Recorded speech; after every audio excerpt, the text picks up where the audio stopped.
Hi nako! Hi Wow Life! Another video, another share guys, another POV. Hello Blooms! Bakit ang dami-daming problema ang mga taong sinasabi nilang hindi nga sila fans ng Bini? So bakit pinoproblema yung ganyang itsura ng Bini kung hindi naman kayo Bini fans? Na? Ang mga Bini fans nga is naintindihan nga nila kung bakit sila ganyan, okay lang sa kanila. Bakit yung mga hindi Bini fans ay Gina G? Anyways, wag nyo nang intindihin si Christian Albert Gasa o si Sian Gasa kasi talagang marites yan. Lahat ng mga kung sino man dyan na mga artista, lagi-lagi naman yung POV niya is lagi-lagi namang negative kasi doon siya sinusundan ng mga tao, 'di ba? Sa puro pagiging negatibo niya, at doon nagko-comment yung mga taong parehas niya ng mindset, yung instead na mag-isip ng positibo out of kung ano mang mga nangyayari diyan, sisiyan talaga is laging negatibo yung sa kanya because doon tumataas yung algorithm niya sa mga niga pa-comment-comment niya ng ganyan. Bakit Gina G siya sa mga Bini? Kung hindi siya Bini fan, so what? So dapat hindi siya naka-heart, dapat hindi nyo binibig deal kung kahit binalot pa nila yung buong katawan nila, kung ano mang itsura, kung ano mang gagawin nila, kasi nga hindi naman kayo Bini fan, 'di ba?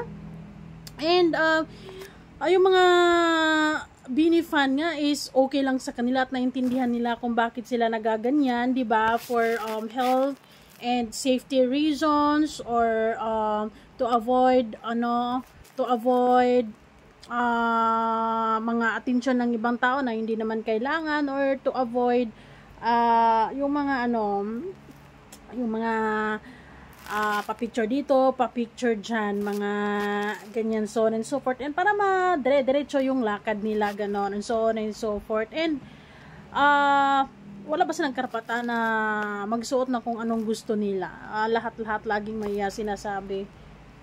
Ay nako naman. At kinukumpara na naman ang Bini kay Lisa sa Blackpink. Si Lisa yun, Bini ito. Hindi ko maintindihan sa mga nagsasabi nga, hindi ko naman kilala yung mga Bini na yan, sino ba yan? Pero Gina G, yung mga hindi fan ko no ng Bini, sila yung galit na galit, samantalang yung mga Blooms na totoo ay hindi naman sila galit na galit, naintindihan nila. Tapos yung mga assuming na nagpa-fan-fan or sabi nilang hindi nila kilala yung Bini, sila yung galit na galit. Anong problema? 'Di ba? Nakakaloka. So anyway, sabi nga ni Sian dyan, ang mga K-pop superstar kapag namamasyala pampublikong lugar, nakasombrero sila, nakashades at nakamask upang hindi sila dumugin. Pero kapag on the way sila sa isang show, kumakaway at nagbabaw sila sa mga diehard fans na sa airport, bilang respeto matapos silang maghintay ng matagal. It's a very simple gesture to show humility in the middle of the global stardom. At the same time, it's a good strategy to market their group para mas lumawak pa ang kanilang fan base. Mas may alam pa si Sian Gasa kung sino pang mas may alam pa siya, parang knows niya lahat. Ay, tapos ang daming mga Bini fan na Gina G dito sa comment na to. Ay, wag niyo nang papansinin si Sian na yan. Kasi, yung yung marites na ito. Kasi, sa lahat-lahat naman ng mga kung sinong artista dyan, never naman yan naging positive.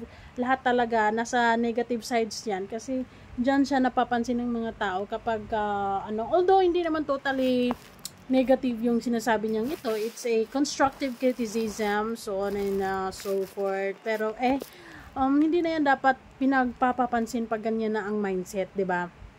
Kasi pumaparto pa si Albert pumaparto na siya nung nakarang araw ayon, and then pumaparto na naman siya ngayon. Sakay-sakay lang yan, ganyan. So, baka feeling nila mas sikat na sila sa Blackpink. Ay, number 1 lang naman sila. Lalagpasan lang naman nila yung Anyways, hindi sila nagfi-feeling. Hayaan na natin sila kung ano isusuot nila kasi pagod sila sa pagod sila sa biyahe, ganyan. So, they're saving their energy para sa mga performance nila. 'Di ba? So,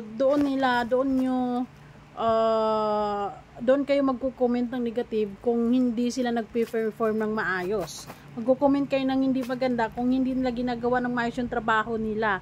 And then, kung sakaling nakitaan nyo silang meet and greet na nila, kumbaga, it's time for fans, na makihalubilo, and then hindi sila namamansin, doon nyo sila pagsabihan ng mga kung ano-ano mang negative.